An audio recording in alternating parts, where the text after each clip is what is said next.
So this is the first thing we're gonna do. We're just gonna swing a little bit.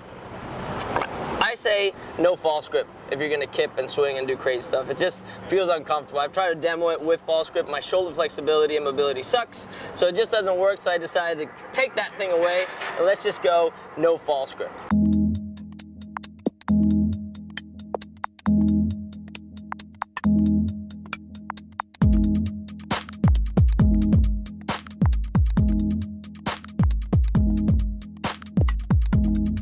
So we're gonna jump up on the rings, and the first thing we're gonna do is just swing a little bit. And how we're gonna do this is very simple. I'm gonna hang. I'm actually gonna talk about this little pseudo false grip here, which is just being able to grab your index finger, middle finger, just that. Being able to grab it there is key. So a little hook grip on this business. And it's not hook grip under the index finger, it's over the index finger, middle finger. And that's how we see it when we hang from a bar or from the rings. So little pseudo false grip, just a little hook grip, and all we're gonna do is swing. Notice I'm not swinging big, just a little swinging. I'm doing the classic little turn out, hands turn out at the front, hands push back when my feet are in front of me. So what I'm looking at is hands turning out just a little bit when my feet are in the back. I relax the shoulder, hands push back a little bit when my feet are in front. So that's all I'm looking for. If I have that and I can swing and the rings are still and not going into this crazy swinging ring, then I'm good to go for the next step. The next step is, can I do a kip and can I do a big hip drive, which is the band skill that we just did, and see how close I can get my hip to the ring. That would look like this. Same thing, same grip. On the third swing, I'm gonna try to do a hip to ring pull up. 1, 2, hip, hip. I'm trying to keep my legs as straight as possible and just driving the hip up. Now here's where the magic really happens, is that that's a great place to be, but when the toes are really high, it's hard to start the turnover. So this is where this kind of skill transfer differs a little bit. I need to keep my toes a little bit lower, enough so I can always see the ground in front of me. If I ever lose the ground because my feet are up high, then I'm too high to do the transition. So toes a little bit lower, I should always be able to spot the ground somewhere.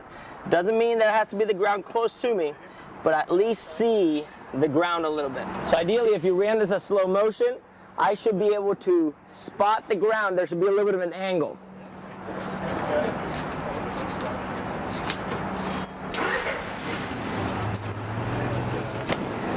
So now you'll notice that my shoulders are a little higher, my toes a little bit lower. Now what's happening is I'm in a position where if I grab a box here, or I just sit on a box, if you're watching from the side, I'm here, and gravity pulls me over. Gravity takes care of me and allows me to fall through the rings.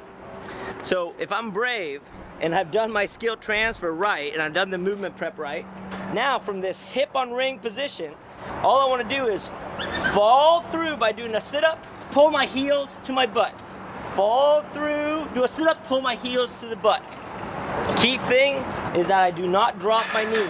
I need to keep my knees high. Okay, so let's give that a shot. Let's see what happens. So same thing, big hip, fast rotation around the rings.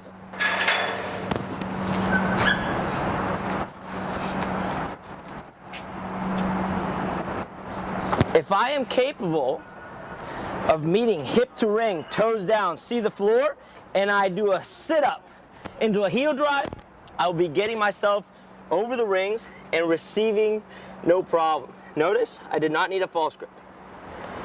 Now, we can talk about what did the dip balance look like. I dropped, but as I dropped, I pulled my legs in. What did that do? Took tension off of my shoulder. When you watch me receive, I should never be falling into it and collapsing. I should not be sitting on the joint.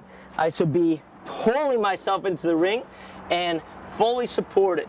So I'm gonna do it one more time, but this time I'm not gonna pull my legs up, and see if you see the difference. I want you to notice the weight on the shoulders.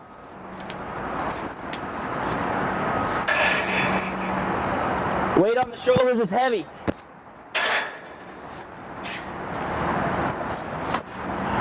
And you'll notice immediately if that your legs are hanging, the weight on the shoulder is crazy, you can't handle it.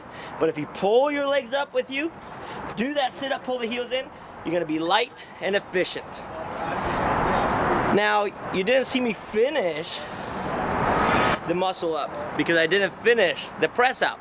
Well, here's where another piece happens, is kipping dip.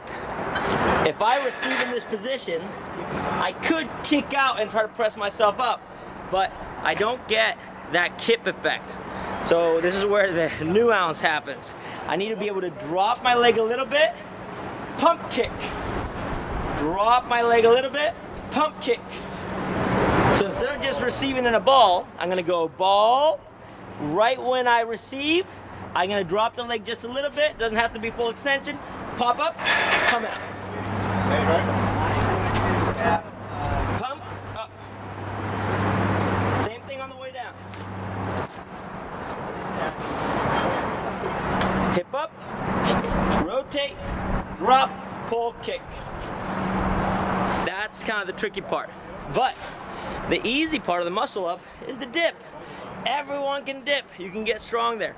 The hard part is the transition. So if you can get the transition going and get that little ball shape, now you have plenty of time and you're comfortable down there to drop the legs, pull back up, kip up.